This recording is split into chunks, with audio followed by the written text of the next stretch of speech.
వాక్యంలోకి వెళ్దాం ప్రియులారా. ఎఫెసీయులకు రాసిన పత్రిక 5వ అధ్యాయము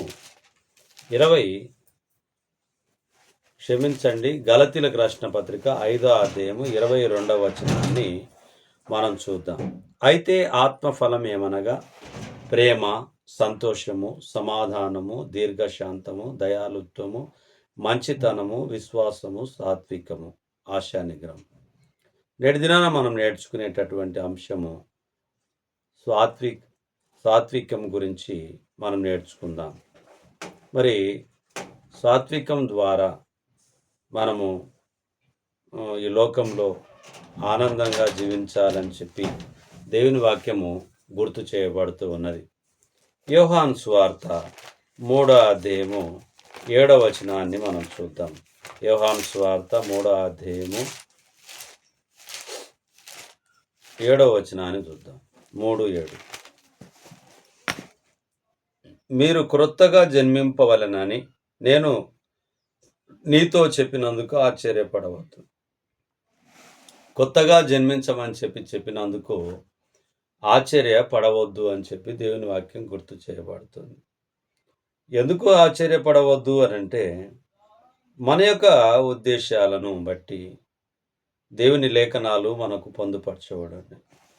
ఇక్కడ చూసినప్పుడు నికోదేముతో మరలా జన్మించుట యొక్క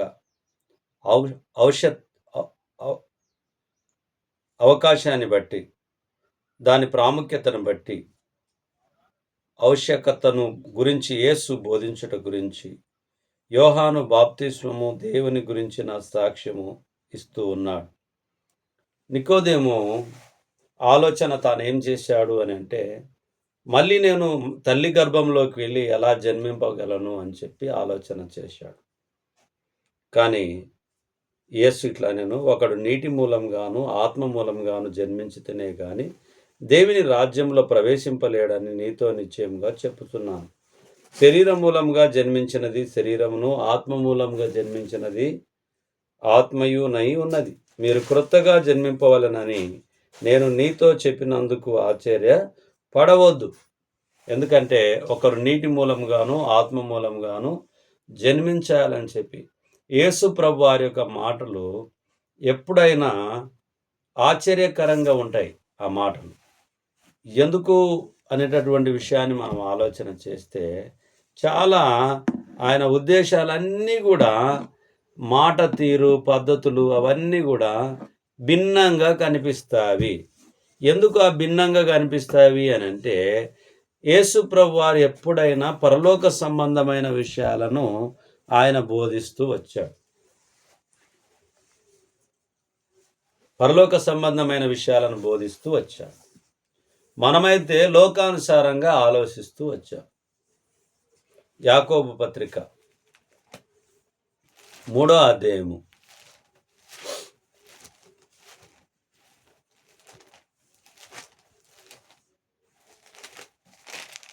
3వ అధ్యాయము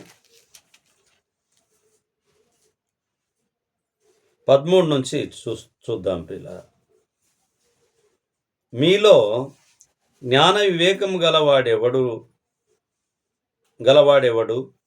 వాడు జ్ఞానంతో కూడిన సాత్వికము గలవాడై తన యోగ్య ప్రవర్తన వలన తన క్రియలను కనపరచవలెను. అయితే మీ హృదయములలో సహింపవలవి కాని మత్సరమును వివాదమును ఉంచుకొనిన వారైతే అతిశయపడవద్దు. సత్యమునకు విరోధంగా అబద్ధమాడవద్దు. ఈ జ్ఞానము పైనుండి దిగివచ్చినది కాక భూ సంబంధమైనదియు ప్రకృతి సంబంధమైనదియు దయ్యముల జ్ఞానము వంటిదియునై ఉన్నది. ఏలయనగా మత్సరమును వివాదమును ఎక్కడ ఉండునో అక్కడ అల్లరియు ప్రతి నీచ కార్యమును ఉండును. అయితే పైనుండి వచ్చు జ్ఞానము మొట్టమొదట పవిత్రమైనది, తర్వాత సమాధానకరమైనది, మృదువైనది, సులభముగా లోబడునది, కనికరముతోనూ మంచి ఫలములతోనూ నిండుకొనినదై పక్షపాతమునైనను వేషధారణ అయినను లేనిదియునై ఉన్నది. మరి పైనుండి వచ్చేటటువంటి జ్ఞానము పవిత్రమైనది అని చెప్పి దేవుని వాక్యం గుర్తు చేయబడుతూ ఉన్నది. మరి మనలో నుంచి వచ్చేటటువంటి జ్ఞానము పవిత్రమైనది కాదని చెప్పి తేటగా గుర్తు చేయబడుతూ ఉన్నది. పైనుండి వచ్చినటువంటి జ్ఞానం పవిత్రమైనది.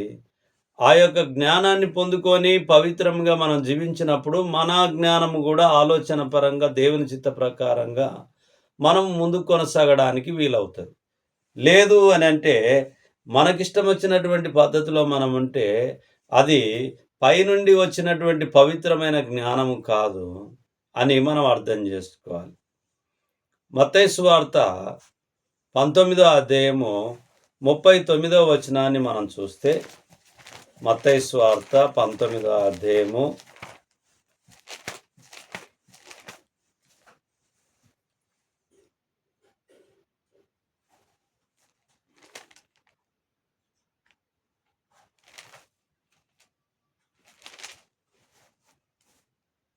క్షమించండి 29వ వచనం. నా నామము నిమిత్తము అన్నదమ్ములనైనను అక్క చెల్లెండ్రనైనను తండ్రినైనను తల్లినైనను పిల్లలనైనను భూములనైనను ఇండ్లనైనను ఇడిచిపెట్టిన ప్రతి వాడును 100 రెట్లు పొందును. ఇదియుగాక నిత్య జీవమును స్వతంత్రించుకొనును. మొదటివారు అనేకులు కడపటి వారగుదురు, కడపటి వారు మొదటి వారగుదురు. అవును ప్రియమైనటువంటి వారులారా, ఈ లోకంలో ఉన్న వాటిని మనము ప్రేమించవద్దు.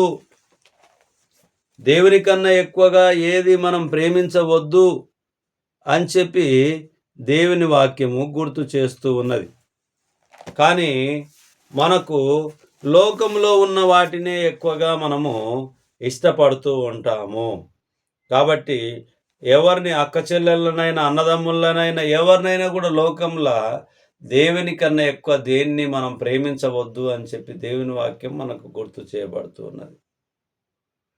రోమీలకు రాసిన పత్రిక 6వ అధ్యాయము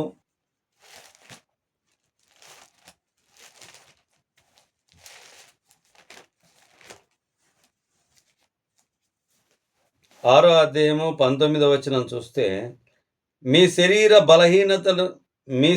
బలహీనతను బట్టి మనుష్యరీతిగా మాట్లాడుచున్నను.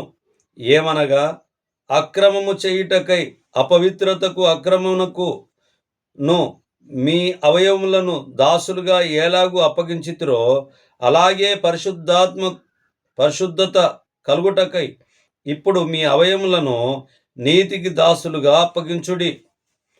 మన అవయములన్నీ కూడా ఏమని చెప్తుంది? నీతికి దాసులుగా అప్పగించుకోమని చెప్తూ ఉంది.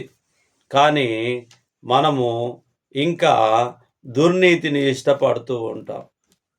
దేవుని యొక్క నీతిని ఇష్టపడమంటే దుర్నీతిని ఎక్కువగా ఇష్టపడుతూ ఉంటాం. కాబట్టి అలా ఇష్టపడవద్దు మిత్రమా అని చెప్పి దేవుని వాక్యం గుర్తు చేస్తుంది. అలా ఇష్టపడవద్దు నా కుమారుడా అని చెప్పి దేవుని వాక్యం గుర్తు చేస్తూ ఉంది. ఎందుకంటే అది పరలోక సంబంధమైనది కాదు. ఎందుకంటే అది పవిత్రమైనది కాదు. ఈ లోక జ్ఞానము అని చెప్పి గుర్తు చేయబడుతూ ఉన్నది.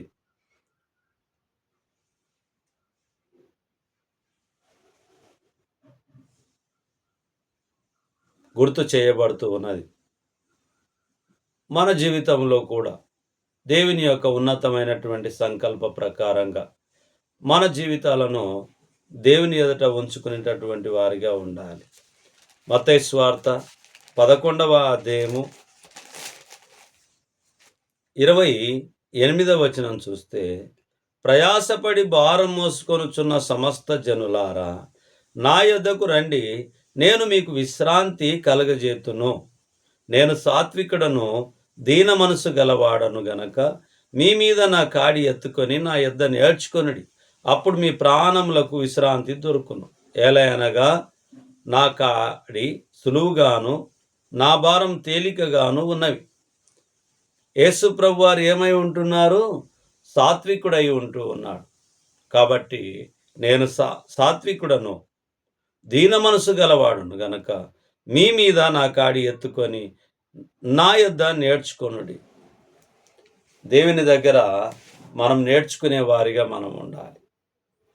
దేవుని వాక్య ప్రకారంగా వాక్యపు వెలుగులో క్రీస్తు మాటలకు లోబడి, వాక్యపు మాటలకు లోబడి, దేవుని చిత్తానికి లోబడి, వాక్యం ఏదైతే మనకు బోధిస్తూ ఉందో, వాక్యం ఏదైతే మనకు వివరిస్తూ ఉందో, అర్థం చేపిస్తూ ఉందో, యేసు ప్రభు వారు అంటూ ఉన్నారు, నేను సాత్వికుడను, దీన మనసు గలవాడు.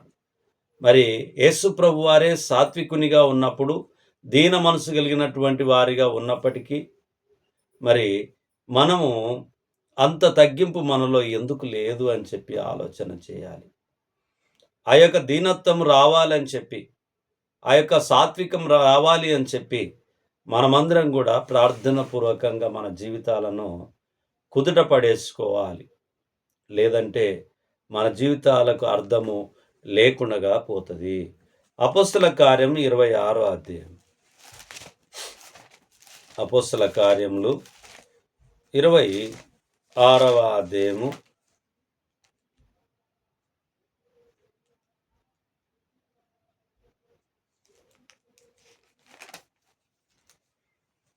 14వ వచనాన్ని చూద్దాం.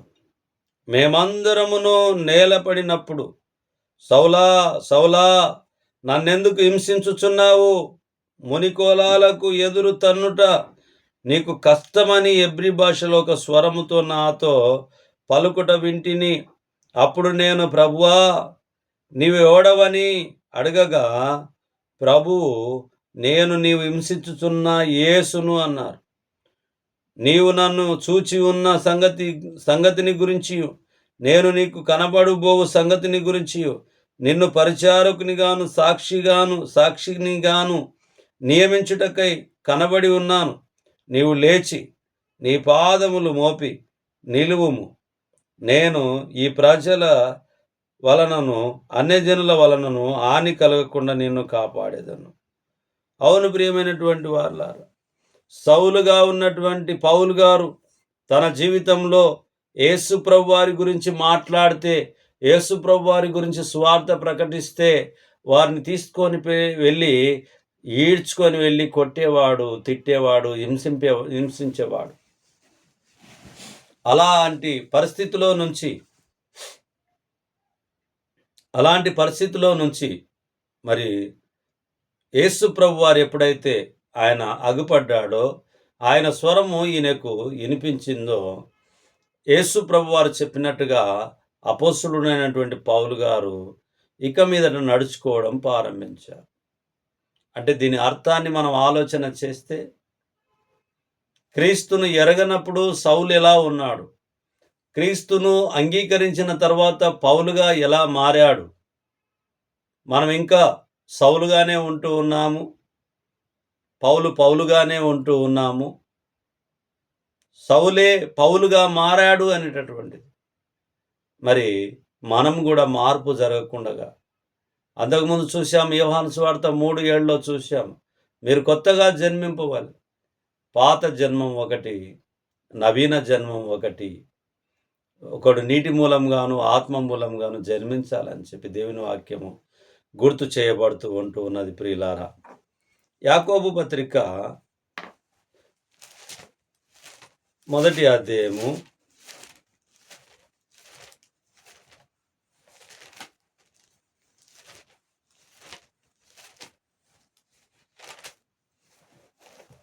1 కొన్ని వచనాలను మనం చూద్దాము.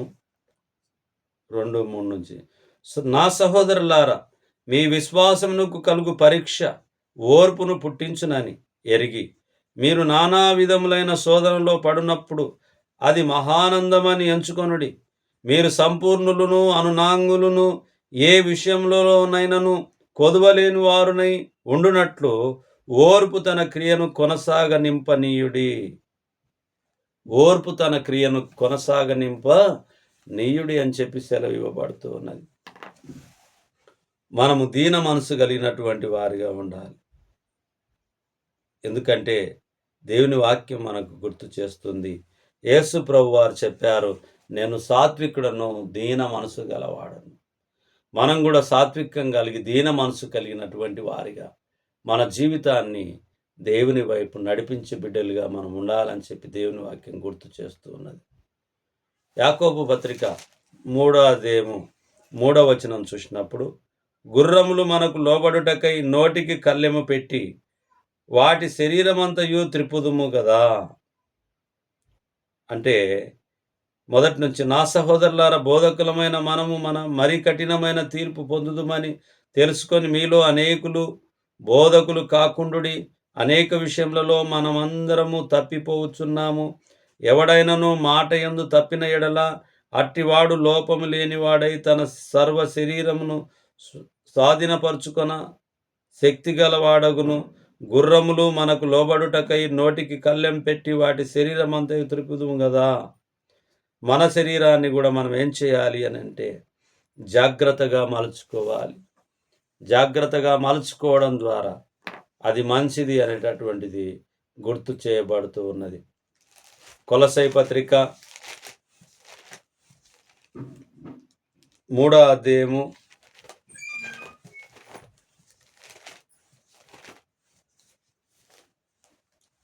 3:13 వచనాన్ని చూద్దాం. 12 నుంచి చూద్దాం. కాగా దేవుని చేత ఏర్పరచబడిన వారును పరిశుద్ధులను ప్రియులు నైన వారికి తగినట్లు మీరు జాలిగల మనసును, దయాలుత్వమును, వినయమును, సాత్వికమును, దీర్ఘశాంతమును ధరించుకొనుడి. ఎవడైనను తనకు హాని చేసినని ఒకడు అనుకునిన ఎడల ఒకరినొకడు సహించుచు ఒకరినొకడు క్షమించుడి. ప్రభువు మిమ్మును క్షమించిన లాగున మీరును క్షమించుడి.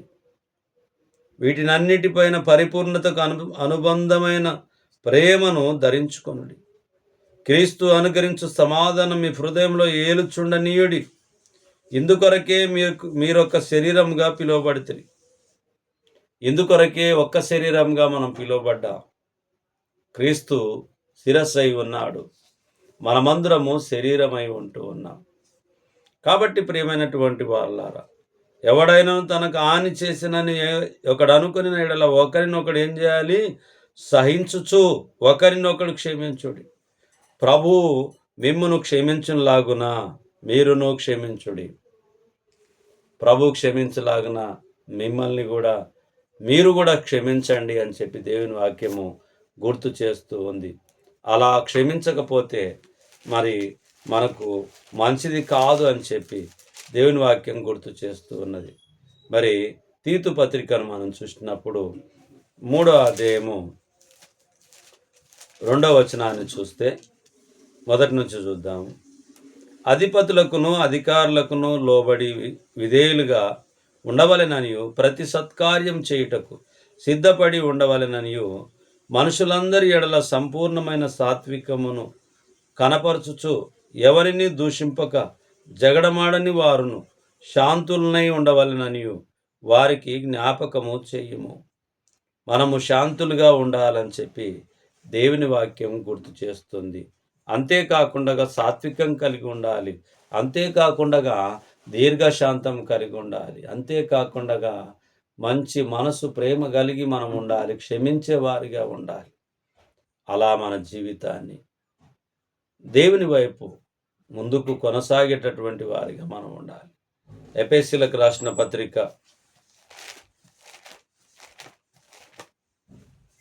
4వ అధ్యాయము మొదటి కొన్ని వచనాలను చూద్దాము.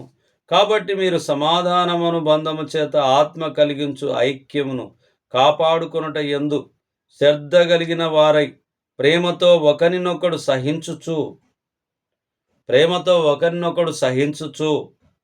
మీరు పిలువబడిన పిలుపునకు తగినట్లుగా దీర్ఘశాంతంతో కూడిన సంపూర్ణ వినయముతోను సాత్వికముతోను నడుచుకొనవలెనని ప్రభువును బట్టి ఖైదీనైన నేను మిమ్మును బతిమాలు కొనుచున్నాను.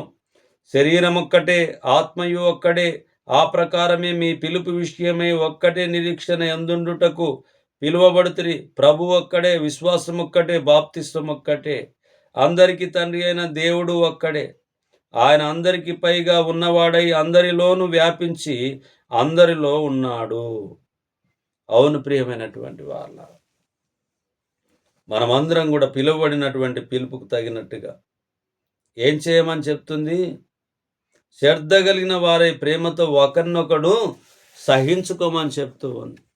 మరి మనం కూడా ఒకరినొకరం సహించుకుంటూ దేవుని చిత్తాన్ని జరిగిస్తూ దేవుని యొక్క ఆలోచన ప్రకారంగా లేఖనాలను మనం చదువుకుంటూ ధ్యానిస్తూ వింటూ మన చేతులతో వాక్యాన్ని తాకుతూ మన కళ్ళతో వాక్యాన్ని చూస్తూ దేవుని చిత్తాన్ని అవగాహన చేసుకుంటూ ముందుకు దేవుని మీద భారం మోపుకుంటూ మత్తయి 11:28లో చెప్పబడినట్టుగా మీ భారమంతా కూడా మోపమని చెప్పాడు. ఆయన కాడి చాలా సులువుగాను ఉంటున్నదని చెప్పి సెలవిచ్చి ఉంటున్నాడు. కాబట్టి ప్రియమైనటువంటి వారలారా, మరి కష్టాలు వచ్చినా ఇబ్బందులు వచ్చినా కూడా సాత్వికంతో మరి యేసు ప్రభు వారు ఏ విధంగా అయితే కలిగి ఉన్నారో మనం కూడా అలాగునే కలిగి ఉండాలని చెప్పి దేవుని యొక్క వాక్యం మనకు బోధిస్తూ ఉన్నది. కళ్ళు మూసుకుంటే ప్రార్థన చేసుకుందాం. కనికర సంపన్నుడా, దయగలన తండ్రి, మీ కుమారుడైన యేసుక్రీస్తు ప్రభువారిని ఈ లోకంలో సాత్వికంతో నాయన ఉండడానికి మీరు కృప చూపించి సహాయం చేసినందుకు వందనాలు. ఇదిగో నాయన, ఈ రాత్రి కాలమందు మీ మాటల చేత ఆదరణ పొందుతూ జ్ఞానాన్ని పెంపొందించుకుంటూ జ్ఞాపక శక్తిని పెంపొందించుకుంటూ చదవడానికి నేర్చుకుంటూ మాట్లాడడానికి నేర్చుకుంటూ ప్రార్థించడానికి నేర్చుకుంటూ మీ మీద భారం మోపుతూ మీ చిత్త ప్రకారంగా నడుచుకునేటటువంటి ప్రయత్నంలో ఈ ప్రయాణంలో మేము ఉంటూ ఉండగా మా ప్రయత్నం వ్యర్థం కాకుండా తగిన కాలమందు పంట కోయడానికి మీరు కృప చూపించి సహాయం చేసి మీ చిత్తాన్ని మా పట్ల నెరవేర్చుమని అల్పుణ్ణి అయోగ్యుణ్ణి ఎందుకు పనికిరాని నీచున్నైనప్పటికీ నాయనా మీ పనిలో నిలవబెట్టుకున్నందుకు మీకు వందనాలు చెల్లించుకుంటూ ఈ మనవులు మీ కుమారుడు మా ప్రాణరక్షకుడు నజరేయుడైన యేసుక్రీస్తు అతి పరిశుద్ధమైన నామంలో బ్రతిమాలి అడిగి వేడుకొని ప్రార్థించుచున్నాము తండ్రి. ఆమేన్. అందరికి ప్రభు నామమున వందనాలు.